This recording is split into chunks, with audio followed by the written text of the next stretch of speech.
Hi everyone, আমি জুবাইর হোসেন জীবন learn everything easily থেকে আপনাদের সবাইকে লার্ন এভরিথিং ইজিলিতে স্বাগতম। আমি আজকের এই ভিডিওটিতে যে বিষয়টি নিয়ে আলোচনা করব সেটি হচ্ছে বিট, অর্থাৎ কম্পিউটার বিট কী জিনিস, কীভাবে কাজ করে এবং মানুষের মধ্যে কিছু মিসকনসেপশন আছে বিট নিয়ে, সেই জিনিসটা দূর করার ট্রাই করব। সম্পূর্ণ ভিডিওটি আশা করি দেখবেন এবং আপনাদের কাছে জিনিসটি ভালো লাগবে। তাহলে শুরু করা যাক। তো প্রথমে হচ্ছে আমি আমাদের কিছু মিসকনসেপশন বানানো ট্রাই করবো। তো নাম্বার ওয়ান মিসকনসেপশন হচ্ছে বিট শুধুমাত্র উইন্ডোজের ক্ষেত্রেই প্রযোজ্য বা উইন্ডোজের ক্ষেত্রেই কাজ করে থাকে। না, এই জিনিসটি হচ্ছে ভুল একটা জিনিস, কারণ বিট শুধুমাত্র উইন্ডোজের ক্ষেত্রে কাজ করে না। দুনিয়াতে যত ধরনের অপারেটিং সিস্টেম আছে এবং যত ধরনের অ্যাপ্লিকেশন আছে, সকল অ্যাপ্লিকেশন এবং সকল অপারেটিং সিস্টেম, ইট মিনস সকল সফটওয়্যারের জন্য এই বিটটা কাজ করে থাকে। সকল সফটওয়্যারের পেছনেই হচ্ছে এই বিটটা কাজ করে। ওকে, এখন সেকেন্ড মিসকনসেপশন হচ্ছে বিটটা অপারেটিং সিস্টেম বা সফটওয়্যারের সাথেই কাজ করে বা এই কথাটা সফটওয়্যার থেকেই আসছে। না, এই জিনিসটি হচ্ছে ভুল, কারণ বিট কথাটি সফটওয়্যার থেকেই আসে না। বিট কথাটি হচ্ছে আসছে আপনার হার্ডওয়্যার থেকে, আপনার প্রসেসিং ইউনিট থেকে, অর্থাৎ আপনার প্রসেসর থেকে। এই জিনিসটা আসছে হচ্ছে আপনার প্রসেসর থেকে। এই জিনিসটা মূলত কাজ করে থাকে, এই বিটটা কাজ করে থাকে হচ্ছে আপনার প্রসেসরের সাথে বা আপনার হার্ডওয়্যারের সাথে। ওকে, এই বিটের উপর বেস করে হচ্ছে আপনার অপারেটিং সিস্টেম বা সফটওয়্যারগুলো তৈরি হয়ে থাকে, যে জিনিসটা হচ্ছে আমরা ভিডিওর শেষ দিকে আলোচনা করে থাকবো। এখন আমাদের নেক্সট টপিক হচ্ছে বিট কী জিনিস, অ্যাকচুয়াল বিটটা কী জিনিস সেটা বোঝা। তো আমরা যে কম্পিউটার বা ডিভাইসগুলো ইউজ করে থাকি সেখানে আমরা কি ইউজ করি, সেখানে হচ্ছে মূলত আমরা ডেটাগুলোকে ইনপুট করে থাকি এবং সেখান থেকে কিছু একটা আউটপুট আসে। অর্থাৎ আমরা যে ভিডিও, অডিও, টেক্সট যাই কিছু না ইনপুট করি, সেখানে হচ্ছে এক একটা ডেটা যাচ্ছে সেইখানে। এই ডেটাগুলো হচ্ছে আমাদের প্রসেসর কি করে, প্রসেসিং করে আমাদের একটা নির্দিষ্ট আউটপুট দিয়ে থাকে এবং সেই আউটপুট আমরা ব্যবহার করে থাকি। ওকে, সো এই ডেটাগুলোকে প্রসেসিং করার জন্য আমাদের প্রসেসরের একটা পাওয়ারের প্রয়োজন হয়। এই পাওয়ারটা তৈরি হয় বিট থেকে, অর্থাৎ একটা প্রসেসরের বিট যত বেশি হবে, সচরাচর আমরা জেনে থাকি যে বিট বলতে আমরা বুঝি 32 বিট এবং 64 বিট। এই জিনিসটা যত বেশি হবে, আপনার একটা প্রসেসরের ক্ষমতা তত বেশি হবে, সে তত বেশি ডেটাকে প্রসেস করতে পারবে এবং সে তত স্পিডলি আপনাকে একটা ডেটার আউটপুট দিতে পারবে। ওকে, তো আমরা বুঝলাম বিটটা অ্যাকচুয়াল কী জিনিস। তো এখন একটু হচ্ছে বিটের গভীরে ঢোকার ট্রাই করব, যে বিট কিভাবে কাজ করে। আমরা যে সকল ডিভাইসগুলো ইউজ করি, সকল ডিভাইসগুলো কি ইলেকট্রনিক্স ডিভাইস, আর আমরা এটা অন্তত জানি যে ইলেকট্রনিক্স ডিভাইসগুলো আমাদের ভাষা অন্তত বোঝে না, বা ইংলিশ ভাষা কোনো ধরনের, দুনিয়ার কোনো ধরনের ভাষাই হচ্ছে কম্পিউটার বা কোনো ধরনের ইলেকট্রনিক্স বোঝে না। তো কম্পিউটার বা ইলেকট্রনিক্স কোন ভাষা বুঝে? কম্পিউটার বা ইলেকট্রনিক্স ডেটাকে প্রসেসিং করার জন্য সে হচ্ছে বাইনারি ভাষা বুঝে। এই বাইনারি ভাষাটা হচ্ছে আপনার 0 এবং 1 দিয়ে তৈরি হয়। 0 এবং 1 হচ্ছে আমরাই ডিফাইন করছি। অ্যাকচুয়ালি 0 এবং 1 দ্বারা বোঝা হচ্ছে অন এবং অফ। 0 মানে হচ্ছে অফ, 1 মানে হচ্ছে অন। এই দুইটা জিনিস দ্বারা হচ্ছে সকল ধরনের প্রসেসিং হয়ে থাকে একটা প্রসেসরের মাধ্যমে, এবং এই জিনিসের উপর বেস করে হচ্ছে এক একটা প্রসেসর, এক একটা সফটওয়্যার, সকল কিছুই তৈরি হয়ে থাকে। আমাদের দুনিয়াতে যত ধরনের ইলেকট্রনিক্স আছে এই জিনিসটার উপর বেস করেই তৈরি হয়ে থাকে। আর বিট জিনিসটাও এই বাইনারি ল্যাঙ্গুয়েজের উপরই ডিপেন্ড করে। ওকে, তো এখন মনে করি হচ্ছে আমাদের কাছে একটা প্রসেসর আছে, যেই প্রসেসর হচ্ছে 1 বিটের প্রসেসর। তো এখানে বাইনারি ল্যাঙ্গুয়েজটা কিভাবে সহায়তা করে আমাদেরকে? 1 বিটের প্রসেসর মানে হচ্ছে এখানে একটা 1 এবং একটা 0, এই দুইটা জিনিস মিলিত হয়ে হচ্ছে একটা 1 বিটের প্রসেসর তৈরি করে বা একটা বিট তৈরি করে।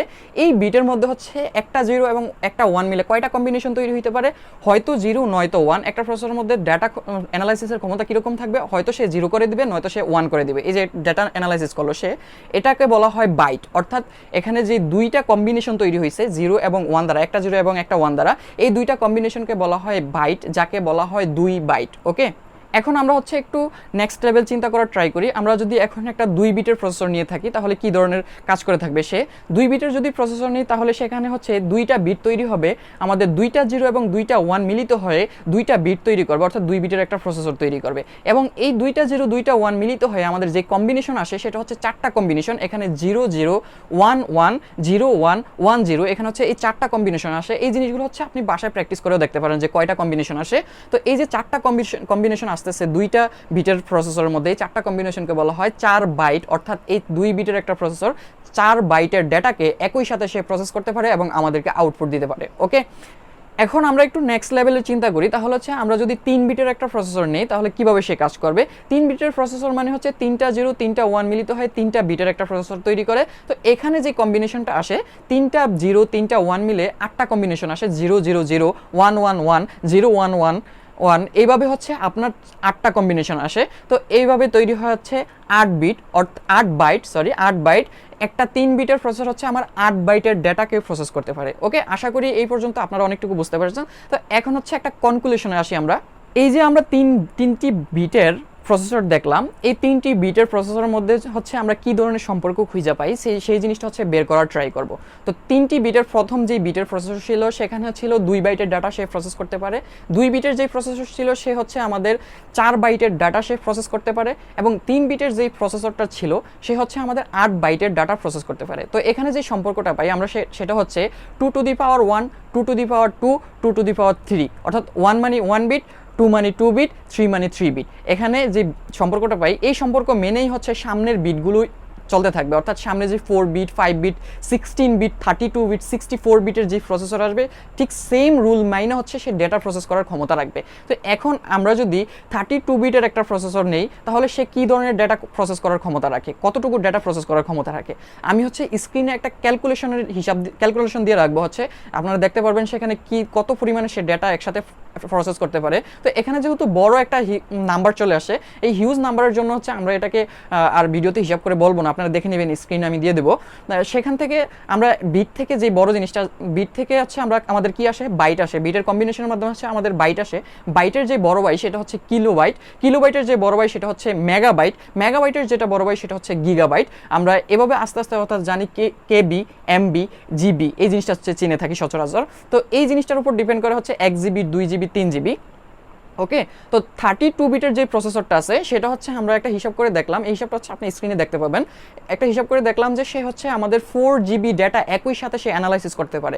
এই কারণেই হচ্ছে আমাদের যদি একটা কম্পিউটারের প্রসেসর 32 বিটের হয়ে থাকে আমরা 4 জিবি র্যামের বেশি সেখানে ইনস্টল করতে পারি না, কারণ সে একটা র্যাম কি করে, একটা র্যাম হচ্ছে ইনস্ট্যান্টলি একটা প্রসেসরকে খাবার দিয়ে থাকে, তার খাবার হচ্ছে ডেটা, একটা প্রসেসরকে ইনস্ট্যান্টলি ডেটা দিয়ে থাকে, এবং একটা 32 বিটের প্রসেসর হচ্ছে আমাদের 4 জিবি পরিমাণ ডেটা অ্যানালাইসিস করতে পারে। সো আমি যদি 4 জিবি র্যামের জায়গায় 8 জিবি র্যাম লাগাই দেই একটা কম্পিউটারে, তাহলে হচ্ছে আমার ওই র্যাম কি করবে, 8 জিবি ডেটা একই সাথে হচ্ছে আমার প্রসেসরকে দিয়ে থাকবে, কিন্তু আমার প্রসেসর তো 4 জিবির বেশি অ্যানালাইসিস করার ক্ষমতা রাখে না। এই কারণে হচ্ছে সে 4 জিবির বেশি র্যামকে সে সাপোর্ট করে না, শুধুমাত্র 4 জিবি র্যামে সে সাপোর্ট করে। তো এইখানে যেহেতু একটা আমাদের লিমিটেশন চলে আসছে, এই লিমিটেশন কাটানোর জন্য আমাদের সায়েন্টিস্টরা যেই কাজটা করলো তারা হচ্ছে আরও আপার লেভেলের একটা বিটের প্রসেসর আবিষ্কার করে ফেললো, সেটা হচ্ছে 64 বিটের প্রসেসর। এখন সচরাচর 64 বিটের প্রসেসরই চলে থাকে, এই 64 বিট আর্কিটেকচারের প্রসেসর আমরা সবাই ইউজ করে থাকি, কারণ 32 বিটের প্রসেসর এখন খুব কমই ইউজ হয়, কারণ সেখানে হচ্ছে আপনার মাত্র 4 জিবি র্যাম আপনি ইনস্টল করতে পারবেন, এর বেশি পারবেন না। কিন্তু 64 বিটে যদি আপনি দেখেন, আমি 64 বিট প্রসেসরের যে ডেটা প্রসেসিংয়ের ক্ষমতা সেটার ক্যালকুলেশনটাও হচ্ছে আমি স্ক্রিনে দিয়ে দিব, আপনি সেখান থেকে দেখতে পারেন, বাসায় প্র্যাকটিস করে দেখতে পারেন। এটা হিউজ নাম্বার অফ একটা নাম্বার আসে যেটা হচ্ছে ক্যালকুলেশন করা খুবই টাফ, আমি এখানে বসে বসে ক্যালকুলেশন করা খুবই টাফ হবে। তো আমি একটু সামারি বলে দেই, আমাদের 64 বিট প্রসেসরটি হচ্ছে 16 এক্সাবাইট ডেটা প্রসেসিংয়ের ক্ষমতা রাখে, অর্থাৎ আমরা যে এমবি দেখছিলাম এবং জিবি দেখছিলাম সেটারও বড় ভাই হচ্ছে টেরাবাইট, আমরা জানি 1000 জিবিতে 1 টেরাবাইট। অ্যাকচুয়ালি আমার এখন মনে আসতেছে না কত টেরাবাইট হচ্ছে 1 এক্সাবাইট, বাট আমি স্ক্রিনে দিয়ে দিব কত টেরাবাইটে 1 এক্সাবাইট হয়। যেহেতু টেরাবাইট থেকে এক্সাবাইট বড়, তো এখানে হচ্ছে 16 এক্সাবাইট পর্যন্ত হচ্ছে আমাদের, বা ইভি পর্যন্ত হচ্ছে, ইএক্সবি পর্যন্ত হচ্ছে আমাদের ডেটা অ্যানালাইসিস করার ক্ষমতা রাখে আমাদের 64 বিট প্রসেসরটা। তো হিউজ নাম্বার অফ একটা ডেটা সে অ্যানালাইসিস করতে পারে, এখানে কোনো লিমিটেশন নাই। বাট আপনি যদি চিন্তা করে থাকেন যে আপনি এই যে একটু আগে র্যামের কথা বললাম যে 32 বিট হচ্ছে 4 জিবি পর্যন্ত র্যাম সাপোর্ট করে, কারণ সে 4 জিবি পর্যন্ত ডেটা অ্যানালাইসিস করতে পারে। আপনি এখানে 16 এক্সাবাইট পর্যন্ত যেহেতু ডেটা অ্যানালাইসিস করতে পারে একটা প্রসেসর, আপনি যদি এখানে 16 এক্সাবাইট পর্যন্ত র্যাম ইনস্টল করার কথা ভেবে থাকেন, তাহলে হচ্ছে এখানে একটা রং হচ্ছে নলেজ আপনি নিয়ে যাবেন, কারণ আপনার এখানে শুধুমাত্র যে প্রসেসরের উপর র্যামটা ডিপেন্ড করে তা না, আপনার প্রসেসরের সাথে অন্যান্য যে হার্ডওয়্যারগুলো আছে সেগুলা কি আপনার এই 16 এক্সাবাইট র্যামকে সাপোর্ট করে কিনা সেটাও দেখতে হবে। আপনি যে অপারেটিং সিস্টেম ইউজ করতেছেন সেই অপারেটিং সিস্টেমটাও কি আপনার 16 এক্সাবাইট বা আনলিমিটেড র্যামকে সাপোর্ট করে কিনা সেটাও দেখতে হবে। ওকে, তো আমি আজ পর্যন্ত ইউটিউবে একজন ব্যক্তিকে দেখলাম, সে হচ্ছে আপনার 4 টেরাবাইট পর্যন্ত র্যাম ইনস্টল করেছিল তার একটা পিসিতে, এবং সেই পিসিতে হচ্ছে সে চালিয়ে দেখাইছিল যে 4 টেরাবাইট পর্যন্ত র্যাম আমি দেখছি সে চালাইতে, এর বেশি আমি দেখি নাই। আপনি যদি দেখে থাকেন তাহলে হচ্ছে কমেন্ট করে জানাইতে পারেন। তো এখানে দেখলাম যে 64 বিটের প্রসেসর একটা হিউজ নাম্বার অফ ডেটাকে সে অ্যানালাইসিস করতে পারে। তো এই ছিল আমাদের 32 বিট এবং 64 বিটের মধ্যে একটা ডিফারেন্স এবং এইভাবে এদের কাজ করার একটা প্রক্রিয়া। তো এখন আমরা যে জিনিসটা আলোচনা করব সেটা হচ্ছে আমাদের সফটওয়্যারগুলো কিভাবে তৈরি হয় এই বিটের উপর ডিপেন্ড করে। দেখেন একটা জিনিস হচ্ছে আমাদের সফটওয়্যারগুলো কিসের উপর চালিত হয়, আমাদের প্রসেসরের উপর। সফটওয়্যার কাইন্ড অফ একটা ডেটাই, এই সফটওয়্যার যেহেতু ডেটা, সো এই সফটওয়্যারটাকে কী করতে হবে, বা অপারেটিং সিস্টেমও কাইন্ড অফ একটা কি ডেটা, এই ডেটাটাকে কী করবে একটা প্রসেসর আমাদের অ্যানালাইজ করবে এবং আমাদেরকে সেই অনুযায়ী একটা আউটপুট দেবে। তো এই প্রসেসরগুলোর উপর যেহেতু 32 বিট এবং 64 বিট ডেটা অ্যানালাইসিস করার ক্ষমতা রাখে, তো সেই অনুযায়ী হচ্ছে আমাদের অপারেটিং সিস্টেমগুলো তৈরি হয়, যেমন 32 বিট বেজ অপারেটিং সিস্টেম এবং 64 বিট বেজ অপারেটিং সিস্টেম। আশা করি এতটুকু ক্লিয়ার হয়েছে যে অপারেটিং সিস্টেমগুলোর সাথে অন্তত আপনার এই বিটটা কাজ করে না, এই বিটটা কাজ করা হচ্ছে প্রসেসরের সাথে, এবং প্রসেসরের এই বিটের উপর বেস করেই হচ্ছে, তার ক্ষমতার উপর বেস করেই হচ্ছে আপনার এই অপারেটিং সিস্টেমগুলো তৈরি করা হয়। এবং এই অপারেটিং সিস্টেমগুলোর মধ্যেই আমরা শুধুমাত্র তো অপারেটিং সিস্টেমই ইউজ করব না, এখানে আমরা কি করব, বিভিন্ন ধরনের সফটওয়্যার ইনস্টল করব বা অ্যাপ্লিকেশন ইনস্টল করে আমাদের কাঙ্ক্ষিত কাজগুলো সম্পন্ন করব, আমাদের কাঙ্ক্ষিত টাস্কগুলো সম্পন্ন করব। তো এই টাস্কগুলো সম্পন্ন করার জন্য যে অ্যাপ্লিকেশন আমরা ইনস্টল করব বা অ্যাপ্লিকেশন ডেভেলপ করব, সেটা হচ্ছে অপারেটিং সিস্টেমের উপর বেস করেই তৈরি হবে। ওকে, আমরা জানি যে অ্যান্ড্রয়েডের জন্য অ্যান্ড্রয়েড অপারেটিং সিস্টেমের জন্য হচ্ছে অ্যান্ড্রয়েডের সফটওয়্যার ইউজ করা হয়, ম্যাকের জন্য ম্যাকের সফটওয়্যার ইউজ করা হয়, এবং উইন্ডোজের জন্য আপনার উইন্ডোজের সফটওয়্যারগুলো ইউজ করা হয়। সো যেহেতু আপনার অপারেটিং সিস্টেমের উপর বেস করে সফটওয়্যারগুলো তৈরি হয়, ঠিক যেই আর্কিটেকচারের উপর বেস করে অপারেটিং সিস্টেমটা তৈরি, সেই আর্কিটেকচারের উপর বেস করেই হচ্ছে আপনার কম্পিউটার বা আপনার মোবাইলের সফটওয়্যারগুলো তৈরি করা হবে। তো আশা করি হচ্ছে এতটুকু থেকে আপনি বুঝতে পারছেন যে একটা অপারেটিং সিস্টেম, একটা সফটওয়্যার এবং একটা হার্ডওয়্যারের ভিতর কিভাবে বিটটা কাজ করে। এখন একটা প্রশ্ন আসে যে আপনি তো বললেন যে 32 বিট এবং 64 বিট কোনটা বেশি অ্যানালাইসিস করার ক্ষমতা রাখে।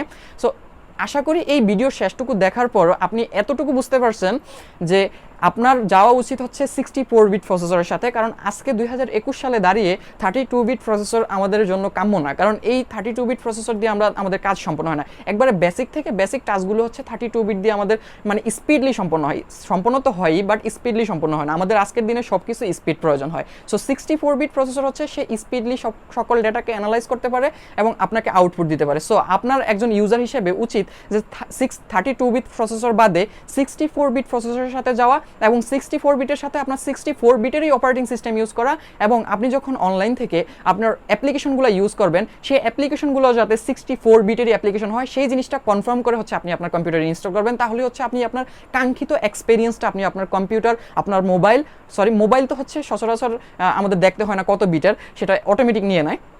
বাট আপনি যখন কম্পিউটার ইউজ করবেন, সেখানে হচ্ছে আপনাকে দেখে অবভিয়াসলি ইনস্টল করতে হবে। হ্যাঁ, একটা জিনিস হচ্ছে আপনার 64 বিটের অপারেটিং সিস্টেমে 32 বিটের সফটওয়্যার ইউজ করা যাবে এবং চলবে, কিন্তু আপনি কাঙ্ক্ষিত পারফরমেন্সটা পাবেন না। আপনার যে স্পিডলি কাজ করার কথা ছিল, স্মুথলি কাজ করার কথা ছিল, সেই জিনিসটা আপনি ফিল করতে পারবেন না, সেখানে একটু ল্যাগি ভাব চলে আসবে।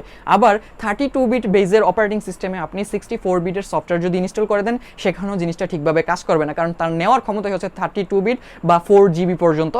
আপনি সেখানে যদি 64 বিট দিয়ে দেন, 64 বিটের কোনো অপারেটিং সিস্টেম দিয়ে দেন 16 এক্সাবাইট ক্ষমতা সম্পন্ন, সেখানে আপনার এই জিনিসটা ল্যাগ করা শুরু করবে, কাজ করবে না ঠিকমতো। কয়েকদিন পর এমন হইতে পারে যে ক্র্যাশ করতে পারে আপনার কম্পিউটারটা। সো আশা করি আপনার কাছে এই ভিডিওটি ভালো লাগছে। যদি ভালো লেগে থাকে তাহলে হচ্ছে অবভিয়াসলি একটা লাইক দিবেন, কারণ আপনার একটা লাইক হচ্ছে আমাদের পরবর্তী ভিডিও বানানোর ইন্সপিরেশন হিসেবে কাজ করে। আর আপনি যদি আমার মতো টেকনোলজি প্রেমী হয়ে থাকেন, তাহলে হচ্ছে আমাদের চ্যানেলটিকে সাবস্ক্রাইব করে রাখতে পারেন এবং বেল আইকনটিকে বাজিয়ে দিবেন, তাহলে হচ্ছে আপনি আমাদের নতুন ভিডিও নোটিফিকেশন পেয়ে যাবেন। আজকে এতটুকুই, ধন্যবাদ সবাইকে। আসসালামু আলাইকুম ওয়া রাহমাতুল্লাহ।